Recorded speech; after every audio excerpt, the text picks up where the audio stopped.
성경에 나오는 인물 중에서 예수님 다음으로 가장 유명하고 가장 위대한 사람이 누구입니까? 라고 질문을 하게 되어지면 사람들마다 여기에 대한 답이 다를 겁니다.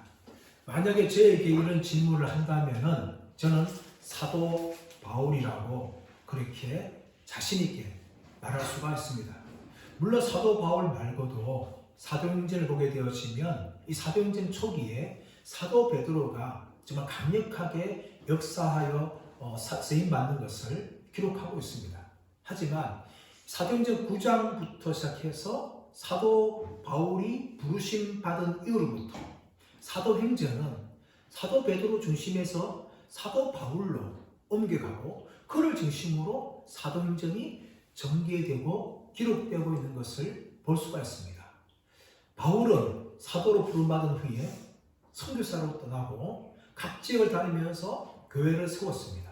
그리고 그 교회에 편지를 기록을 하였습니다. 그 편지들이 오늘 신약 성경에 13권이나 그렇게 기록이 되어 있습니다. 그런데 사도 바울이 기록했던 이 편지 성경을 보게 되어지면 크게 두 구조로 되어 있습니다. 전반부에는 기독교의 진리, 교리에 대해서 말하고 있고 후반부에는 그 교리에 따라 그리스도인들이 어떻게 살아야 되는지에 대해서 그 지역 교회에 그 편지를 썼습니다. 로마서도 다르지 않습니다. 로마서도 크게 두 부분으로 나눌 수 있어요. 1장부터 8장까지는 이 교리입니다. 지금까지 믿음으로 말미암아 우리가 어렵다함 받는다. 하나님께서 우리를 어렵다는 하신 후에 우리의 구원을 주도적으로 이루어 가시며 마침내 완성하신다. 이것이 1장부터 8장까지 내용이에요. 교리죠. 그런데 어떻게 살 것인가는 12장부터 16장까지 사도 바울이 로마 교인들 향하여서 이것을 믿는 너희들은 이렇게 살아야 된다라는 것을 기록을 하였습니다. 그런데 이 12장, 16장 앞에 무엇이 있는가 하면 9장부터 11장 내용이 있어요. 우리가 읽었던 이 9장부터 11장 내용이 있는데 사실 이 부분만 빼도 로마서는 크게 문제가 없습니다. 1장부터 8장 다음에 12장 내용을 바로 붙여도 아주 자연스럽게 흘러갑니다. 그런데 사도 바울은 12장 내용을 기록하기 이전에 9장부터 11장의 내용을 중간에 넣어서 이 부분을 기록을 하였습니다. 그렇다면 왜 사도 바울이 굳이 이렇게 자연스러운 흐름을 어기면서까지 이 부분을 기록하고 있습니까? 사도 바울이 이 기록을 하면서 사도 바울의 마음을 무엇보다 먼저 고백을 하게 되어집니다. 사도 바울은 분명히 지난 장 우리 8장 말씀을 살펴보았는데 이 8장 말씀을 통하여서 하나님께서 우리의 구원을 주도하시고 완성하신다는 것을 자신있게 고백하였어요. 8장 29절 30절 말씀 보시면 하나님이 우리를 미리 정하시고 아시고 부르시고 어렵다 하시고 그리고 영화롭게 하셨다 하면서 모든 동사들을 과거 시제로 사용하시면서 하나님이 우리의 구원을 이루시고 완성하셨다는 것을 자신있게 그렇게 사도 바울은 고백을 합니다. 그렇다면 충분하지만 이제 사도 바울은 자신의 아픔을 이 9장부터 그렇게 기록을 합니다. 1절 말씀 보십시오. 내가 그리스도 안에서 참말을 하고 거짓말을 아니하노니 하노라. 나에게 큰 근심이 있는 것과 마음에 그치지 않는 고통이 있는 것을 내 양심이 성령 안에서 내 안에서 증거하노라 라고 이야기하고 있습니다. 처음에 보면 내가 그리스도 안에서 참말을 하고 거짓말을 아니한다. 사도 바울은 이제 내가 진짜 말을 하겠다라고 이야기하는데 왜 이렇게 말할까요? 굳이 사도 바울은 참말만 하고 있는데 굳이 사도 바울은 왜 이 말을 하고 있을까요? 내가 참말하고 거짓말 아니한다 라고 왜 굳이 말하고 있는가 하면 뒤에 보면은 나에게 큰 근심 있는 것과 마음에 그치지 않는 고통이 있는 것을 내 양심이 성령 안에서 나와 더불어 증언한다 라고 이야기해요. 분명히 앞에 사도 바울은 지금까지 자신 있게 담대하게 하나님이 우리를 구원을 하셨고 구원을 완성시켰다 이렇게 자신 있게 말했어요. 그렇다면 뒤에 이어진 내용도 떳떳하게 그 부분을 이야기해야 되는데 사도 바울이 자신 안에 큰 근심과 고통이 있다는 걸 말합니다.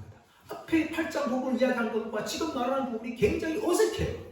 그 사도 바울은 뭐라고 말하냐면 내가 지금 거짓말하지 않고 참말을 말한다 하면서 자신 안에 있는 큰 근심과 고통을 있다고 이야기합니다. 사도 바울은 사도행전 9장에서 부름받을 때에 예수님께서 사도 바울을 내가 이 사도 바울을 통하여서 이방인들과 임금들과 유대인들에게 전하는 도구를 사용하겠다. 그렇게 하나 예수님께서 선언하셨어요. 사도 바울은 부름받은 후에 그는 복음을 증거합니다. 전 세계를 따르면서 복음을 전하는데 사도 바울이 가장 먼저 그 지역을 찾아가서 했던 일이 무엇인가 하면 그 지역에 있는 유대인의 회당을 찾아가는 거예요. 유대인들의 모임 장소에 먼저 찾아가는 거예요. 이방인들이 잘 찾아가는 것이 아니라 사도 바울은 유대인들의 회당에 먼저 찾아가서 그들에게 먼저 복음을 전합니다. 그런데 유대인들이 복을 받지 않아요. 받지 않기 때문에 사도 바울이 하는 게 무엇인가 하면 그 유대인들을 떠나서 그 지역에 있는 이방인들에 가서 복음을 전하였습니다. 그러므로 사도 바울을 우리가 무조건 이방인의 사도라 부르는 것은 옳지 않아요. 사도 바울의 이 선교는 무엇보다 처음에 유대인들에게 복음을 전하였어요. 자신의 동족인 유대인들에게 예수님을 전하였습니다. 하지만 유대인들은 사도 바울이 전하는 예수님을 믿지 않고 거부합니다. 그러므로 사도 바울은 자신 안에 유대인들에 대한 큰 의심과 고통이 있어요. 하나님이 분명히 우리의 구원을 시작하시고 부르시고 완성하셨다면 왜 유대인들은 예수를 믿지 않습니까? 왜 유대인들은 하나님 백성 부름받았는데 왜 예수님을 거부합니까? 이런 질문을 올 때마다 사도 바울은 마음에 큰 근심과 고통이 생길 수밖에 없는 거예요. 왜냐하면 자신도 유대인들에게 복음을 전했는데 유대인들이 예수님을 믿지 않은 것을 체험하기 때문에 사도 바울은 왜 유대인들은 예수를 믿지 않습니까? 이렇게 질문을 예상하면서 나한테 그런 질문을 들을 때마다 내 마음이 너무나 아프고 너무나 고통스럽다 라는 것을 사도 바울이 이야기하는 겁니다. 사실 사도 바울은요 유대인들이 자신의 동족이었어요. 동족이었기 때문에 이 동족인 유대인들이 예수님을 거부하고 믿지 않는 것에 대해서 너무나 힘들었어요. 자신이 그래서 유대인들을 사랑해서 유대인들이 가장 먼저 가서 복음을 전해야 되는데 왜 유대인들이 이렇게 예수를 믿지 않을까 하는 그 마음에 참 고통이 있었어요. 그 고통 때문에 오늘 1절 말씀 보십시오. 3절 말씀 이어 말씀 볼까요? 3절 말씀 시작. 나의 형제 곧 고륙의 친척을 위하여 내 자신이 저주를 받아 그리스도에게서 끊어질지라도 원하는 바라. 얼마나 사도 바울이 유대인들을 사랑했는가 하면 자신이 차라리 저주를 받아서 그리스도에게 끊어질지라도 내 동족 유대인들이 예수를 믿었으면 좋겠다 하는 마음을 가질 정도로 사도 바울은 유대인들을 사랑했어요. 그래서 유대인들을 위해서 내 자신이 차라리 저주받는 한이 있더라도 유대인들을 구원받았으면 좋겠다 이런 간절한 마음이 있는 겁니다. 그럼 저주란 이 헬라 단어가 아나테마라는 단어예요. 아나테마. 이 단어가 언제 사용됐는가 하면 구약에 가보시면 여리고성 전복 때 이 단어가 사용되었어요. 그것이 다른 뭔가 하면 진멸시키다는 단어예요. 히브리 단어는 헤렘. 이 헤렘이라는 단어인데 헬라어로는 아나테마, 저주라는 의미예요. 여리고성 정복할 때에 하나님께서는 여호수아를 통하여서 무슨 명령하시는가 하면 여리고성의 남녀노소와 소와 양과 나귀를 다 진멸하고 모든 물건을 온전히 바치라. 그렇게 모세를 통해서 여호수아 여호수아에게 그렇게 명령을 하신 말씀을 전달합니다. 여호수아는 과거에 이 구약에 있던 그 진멸 사상, 그것들을 온전히 받게 되어 있죠. 하나님께서는 그 진멸을 이야기하시는데 여호수아는 그대로 다 순종합니다. 여호수아는 정벽할 때 모든 사람을 다 죽입니다. 그리고 모든 물건을 불태우고 하게 드립니다. 이것이 뭔가 하면 저주예요. 저주. 이 저주가 유대인들에게 임하는 것이 아니라 나한테 임하면 좋겠다. 그리고 대신에 유대인들이 예수 믿고 구원받았으면 좋겠다. 그렇게 사도 바울이 소원하는 거예요.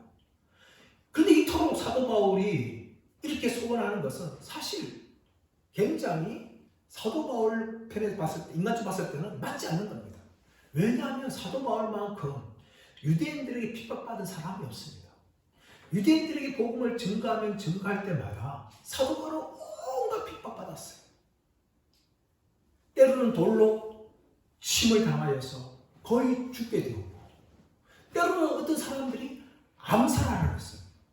그만큼 사도 바울은 복음을 전할 때 유대인들에게 수많은 핍박을 받았습니다.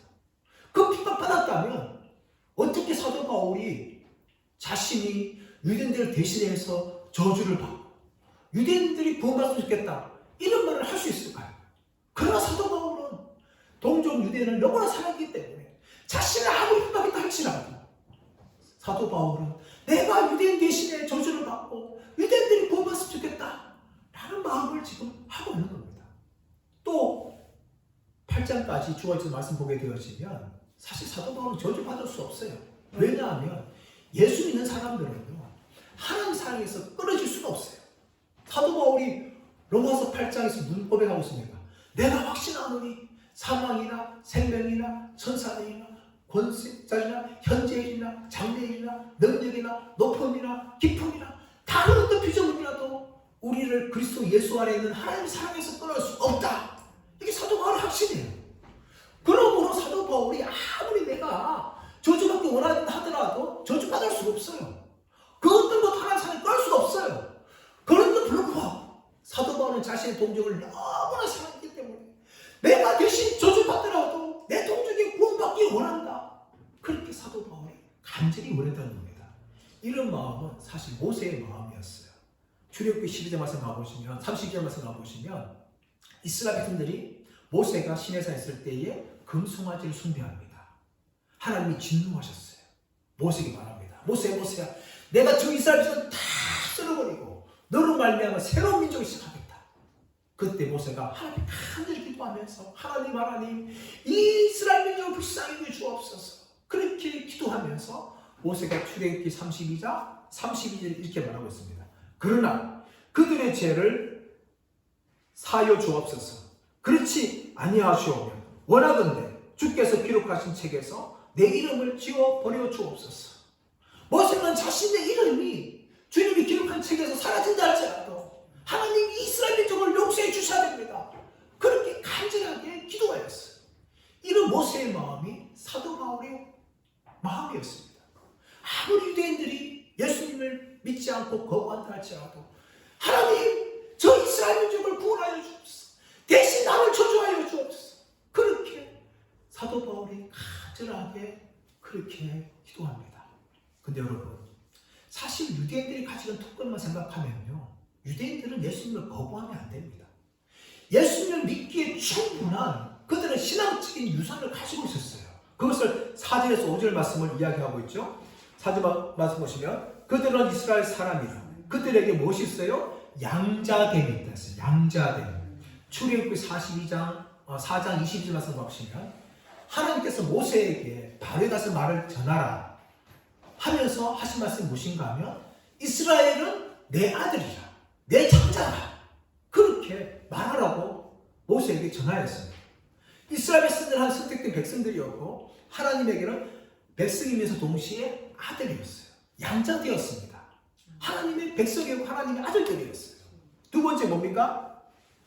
두 번째는 영광이었어요. 영광. 그들에게 하나님의 영광이 임하였습니다. 이것은 영광스러운 구름, 하나님의 영광을 나타내는 구름을 말합니다. 광야에서 불기둥과 구름기둥이 이스라엘 백성들을 인도하였습니다. 또한 성막과 성전에 하나님의 영광의 구름이 임재하였습니다. 그것을 이스라엘 백성들이 목격하였어요. 하나님이 우리와 함께 하시는구나. 구름을 통하여서 그들은 하나님의 영광을 볼 수가 있었습니다. 세 번째가 뭡니까? 언약들입니다. 언약들. 하나님이 이스라엘 백성들과 언약을 맺죠. 아브라함과 창세기 15장과 17장에서 언약을 맺으시고, 또 모세와 이스라엘 백성들을 향하여서 출애굽기 19장 20장 통하여서 언약을 맺으시고, 또 신명기 26장을 통해서 언약을 또 맺으십니다. 다윗을 통하여서는 사무엘하 7장 말씀을 통하여 언약을 맺으시고, 예레미야를 통하여서 새 언약인 예레미야 31장을 통하여 언약을 맺으십니다. 하나님께서는 이스라엘 백성들과 함께 계속해서 언약을 맺어오셨습니다. 세상에 어떤 민족이 하나님과 언약을 맺은 백성이 있습니까? 그러나 하나님은 이스라엘 역사를 통하여서 계속해서 이스라엘 백성들과 그렇게 언약을 맺어오셨습니다. 더 나아가서 뭡니까? 율법을 세우셨어요. 하나님께서 십계명을 주시고 모세율을 주셨습니다. 하나님 말씀을 이스라엘 백성들에게 주신 거예요. 그것이 그들의 특권입니다. 더 나아가서 뭐가 있습니까? 예배가 있었어요. 그들은 죄를 지을 때마다 짐승들을 데리고 와서 자신을 대신하여 죽임을 통하여 자신의 죄를 용서받고 하나님의 은혜를 얻게 되어지는 이 제사가 이 구약 성경에 기록되어 있습니다.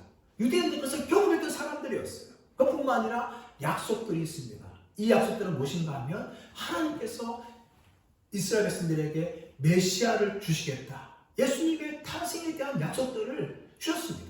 창세기 3장 말씀이 있고, 시편 20편 말씀이 있고, 이사야 7장 말씀이 있고, 이사야 53장 말씀이 있고, 미가서 5장 2절 말씀이 있고, 예수님께서 하나님의 아들로 이 땅에 오실 것에 대해서 그렇게 끊임없이 약속을 하였습니다. 그뿐만 아니라 6절 말씀 보시면, 5절 말씀 보시면 조상들도 그들의 것이요.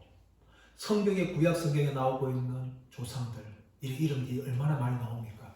아브라함이 나오고, 이삭이 나오고, 야곱이 나오고, 모세가 나오고, 여호수아가 나오고, 삼손이 나오고, 느헤미야가 나오고, 예레미야 나오고, 이런 모든 사람들이 누구의 조상입니까? 이스라엘의 조상들이에요. 성경 기록된 믿음의 사람들이 다 이스라엘의 조상들입니다. 그뿐만 아니라 육신으로 하면 그리스도가 그들에게서 나셨으니 그는 만물 위에 계셔서 세세에 찬양받으실 하나님이시니라. 아멘. 누가 태어났어요? 예수님이 태어나셨습니다. 다윗의 자손으로 요셉과 마리아를 통하여서 베들레헴에서 예수님이 태어나셨습니다.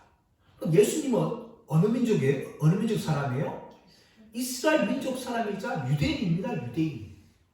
유다 자손, 유대인이에요, 여러분. 그런데 어떤 보면 십자가에 죽으신 예수님을 묘사한 사람 보면 어떤 사람은 예수님을 백인으로 걸어놓고 아프리카에서 예수님을 흑인으로 그렇게 그려놨어요. 다 틀린 거예요. 예수님은 백인도 아니고 예수님은 흑인도 아닙니다. 예수님은 유대인이었어요.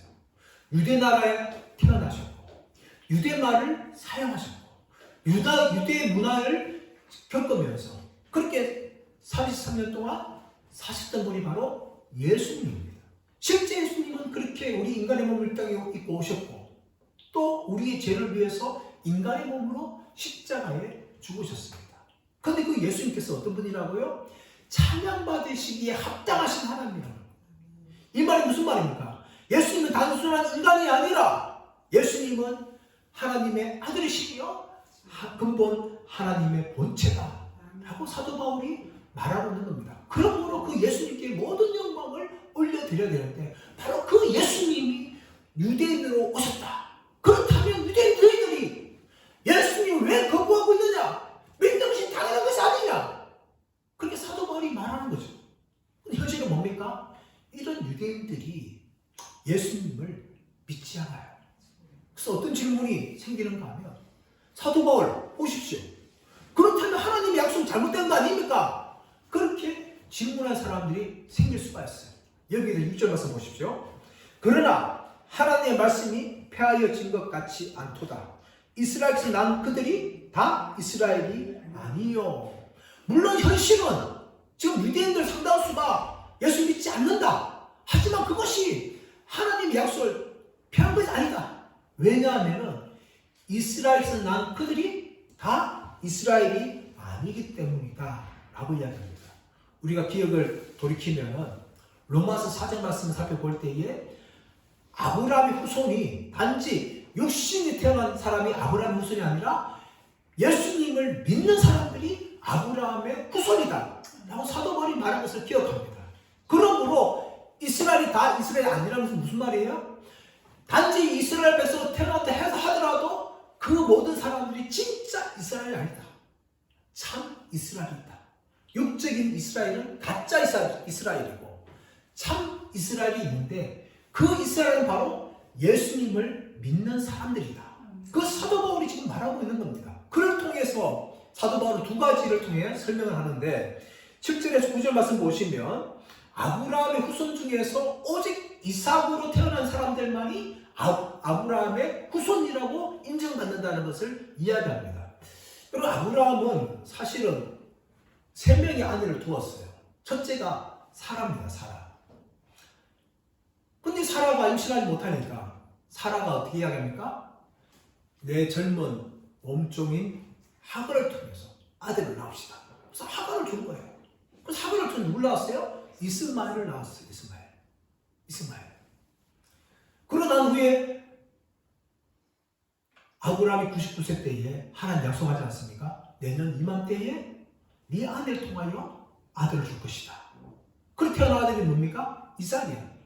아브라함 100세에 이삭을 낳았습니다. 둘째 2명의 아들이 있죠. 그런데 사라가 죽은 후에 시간이 한참 흘러서 나중에 아브라함이 또 결혼하는데 그 여자가 누가 하면 그두라는 여자예요. 그두라. 이 그두라를 통하여서 욕산이라는 아들을 비롯해서 우리가 6명의 아들을 낳습니다. 그렇다면 아브라함에게는 이스마엘도 아들이고 이삭도 아들이고 그리고 그두라가 낳은 6명의 아들도 다 아들이에요. 그런데 사도 바울이 무슨 말하고 있는가 하면 아브라함의 아들은 다 아들이 아니다. 하나님께서 인정하신 아들은 이삭을 통해서 난 후손들 뿐이다 라고 이야기하면서 모든 이스라엘 다 이스라엘 아니라는 것을 하나 이야기합니다. 또 이가 뭔가 하면 10절부터 14절 말씀 보시면 이 에서와 야곱을 이야기합니다. 이삭이 결혼했는데 아들을 낳지 못해요.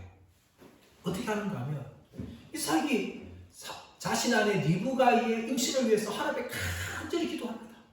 그런데 하나님이 그 기도를 들으시고 리브가의 잉태에 숨을 주셨어요. 근데 임신을 했는데 리브가가 하나 아들만 임신한 것이 아니라 한꺼번에 2 아들이 임신했어요. 근데 그 2 아들이 태중에서 가만히 있는 것이 아니라 막 시끄럽게 싸우는 거예요. 그래서 리브가가 너무 힘든 거죠. 이 2 아들이 계속 싸우고 있으니까. 그래서 리브가가 하나님께 기도합니다. 하나님, 이게 어찌 된 겁니까? 그렇게 기도하니 하나님께서 말씀하시는데 리브가야, 이 안에는 2 민족이 있다. 2 민족이 그 안에 있는데 이 민족이 더 남는 것이다. 그리고 큰 자가 어린 자를 섬기게 될 것이다. 그렇게 말씀합니다. 그러면서 오늘 14절 말씀 보시면 뭐가 나오는가 하면 내가 야곱을 사랑하고 에서는 미워하시니라. 분명히 2 아들이 있는데 하나님이 에서를 선택하는 것이 아니라 형을 선택하는 것이 아니라 작은 자, 동생을 선택하시는 거예요. 그래서 큰 자가 어린 자를 섬기게 된다 라고 하나님이 이 말씀을 하시는 겁니다. 근데 하나님께서 에서를 선택하지 않고 야곱을 선택하는데 그 기준이 뭐냐? 그 기준은 무엇인가 해서 11절 말씀 이야기하고 있는데 자, 그 자식들이 아직 나지도 아니하고 무슨 선이나 악을 행하지 아니한 때에 택하심을 따라 되는 하나님의 뜻이 행위로 말미암지 않고 오직 부르신 이로 말미암아 서게 하려 하신다.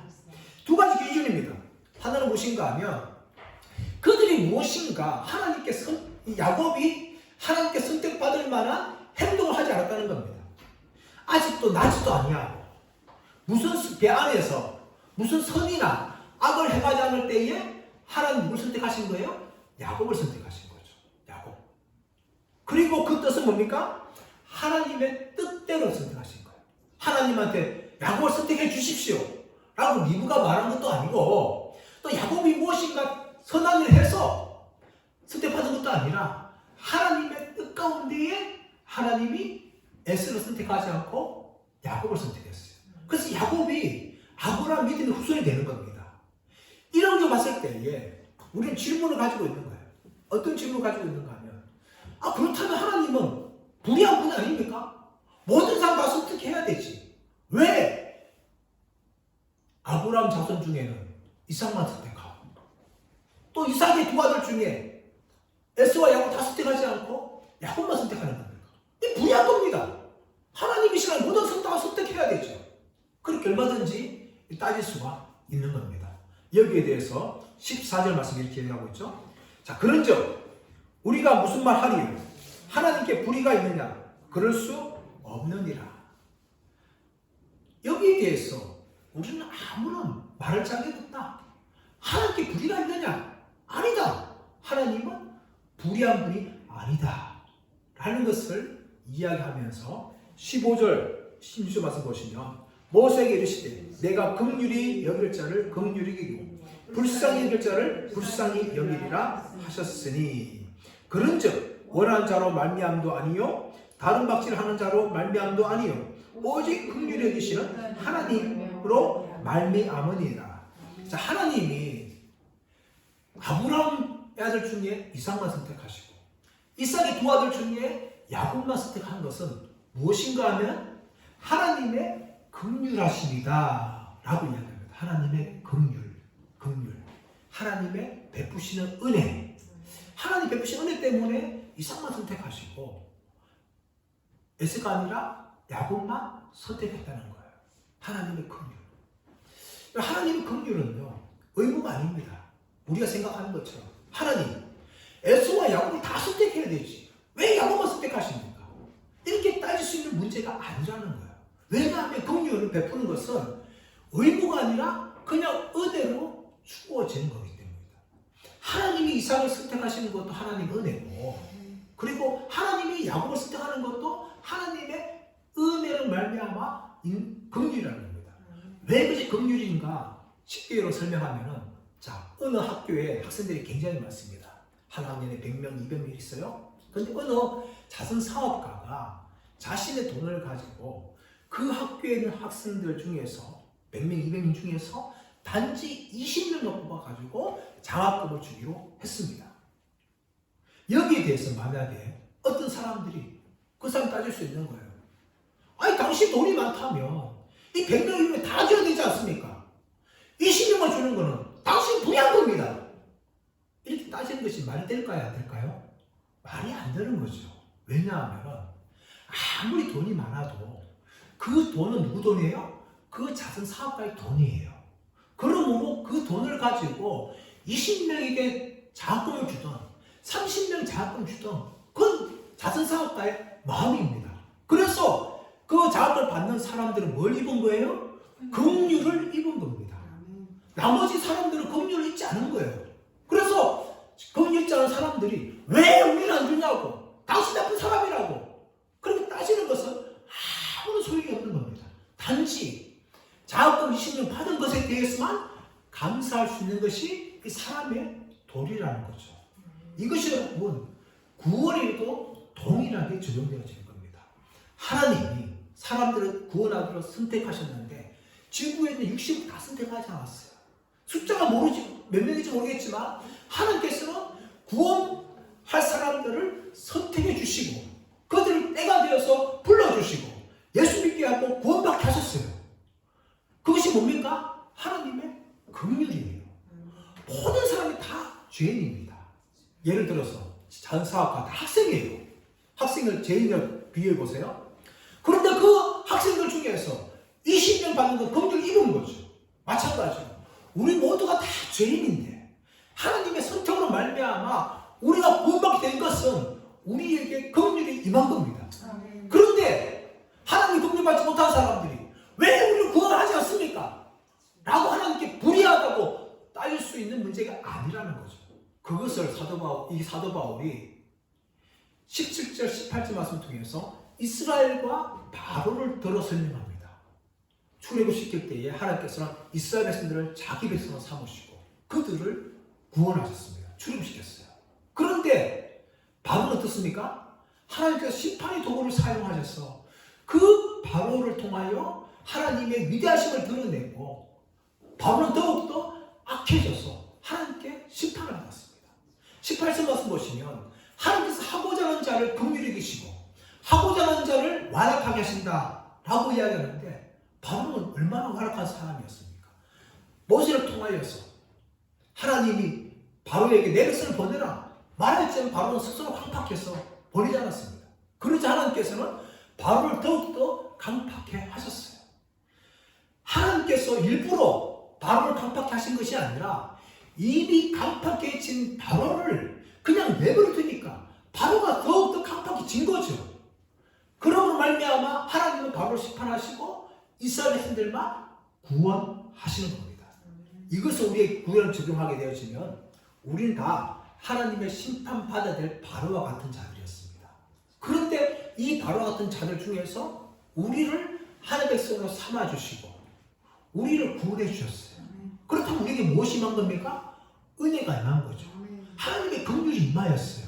하지만 하나님의 긍휼 받지 않은 사람들 뭡니까? 다 바로처럼 스스로 죄를 짓기 때문에 다 지옥에 가야 합니다. 근데 그 사람들이 지옥 가는 이유는 뭔가 하면은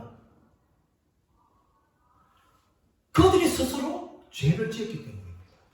바로가 스스로 강팍해서 하나님 심판을 받은 것처럼 지구에 있는 예수 믿지 않는 사람들은 스스로 죄를 지었고 하나님께 반응했기 때문에 그렇게 지옥에 가는 거예요.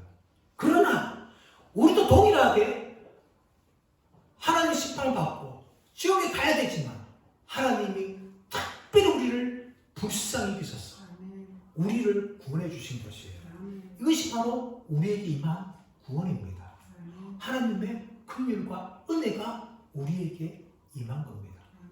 그러나 하나님의 긍휼이 다른 사람에게 임하지 않았다 해서 그 작은 사업가 되들 것처럼 하나님을 향하여서 하나님은 불의한 분이다 그렇게 할 수가 없는 거예요. 그 하나님의 뜻 때문에 하나님이 자선사업처럼 내가 20명을 구원하든 30명을 구원하든 그것은 그 장사에 달린 거죠. 마찬가지로 하나님께 달리기 때문에 그렇지 않은 것에 대해서 불의하다고 말할 수가 없습니다. 오직 우리는 무엇을 말해야 될까요? 나를 구원해 주신 그 하나님의 은혜에만 감사해야 될 줄 믿습니다. 동시에 우리는 사도 바울의 마음을 가져야 돼요. 이 나라 이 민족, 나의 가족들이 아직까지 예수 믿지 않는 것에 대해서 우리는 정말 사도 바울의 마음을 가졌어.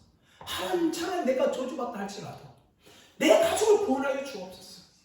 이 나라 민족을 구원하여 주옵소서. 그것이 바로 우리가 가져야 될 자세인 줄 믿습니다. 그런데 우리는 아직까지도 정말 예수 믿지 않는 가족들이나 예수 믿지 않는 이웃들과 또 이 나라 민족을 향하여서 이 사도 바울만큼 안타까운 마음을 가지고 있지 않는 겁니다.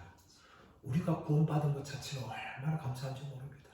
우리도 다 죄인이기 때문에 하나님이 구원하지 않으면 영원한 지옥에 멸망받아야 될 존재였습니다.